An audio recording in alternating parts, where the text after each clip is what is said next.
lidí, já jsem tady. A tohle je z Shakeu, tady ještě Filix, tak pozdrav. Čau. A teď bude epický moment. Dneska jsem udělal 2 levely a bude to 50. Tak se koukejte. Jo, a dneska je 24.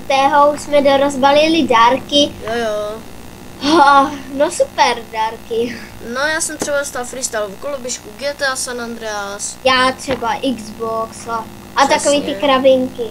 A ještě nějak extra velkou flešku, která je jako s klíčema do auta, Přesně do BMW. tak. Takže já udělal 50, jo. A teď se můžeme ještě zkusit protočit. Protože už nám tady lítá tady ty krabice s těma epikama. Tak já si sundám tady takhle rukavičky a jdeme to zkusit protočit. Že máme 44 hub. Oh, yeah! Epic? Jo, epický boty na všechno 49 a já mám na 343, tak to si vezmeme, dámy a pánové. Super. Oh yes. A nejsou ty epiky nějak drahý. Yes! Epic rukavice na všechno 50.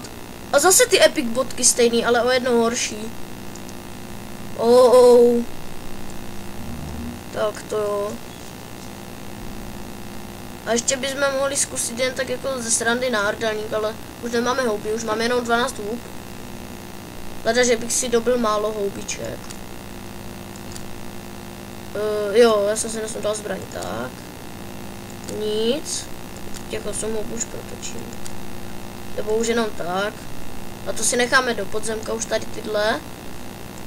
Takže zkusíme teďkom podzemka.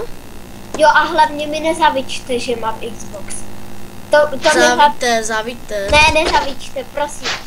Prosím, ať nikdo nepíše do komentářů. Já tě chci, můžu si k tobě jet. Je dole a padla mi epic helma na všechno. Jo. Ale já mám lepší na 352, takže tu můžem prodat. Takže dámy a pánové, dneska je epic den, dobrý. Teď nevím, na koho mám chodit, takže já to zkusím stopnout a uvidíme.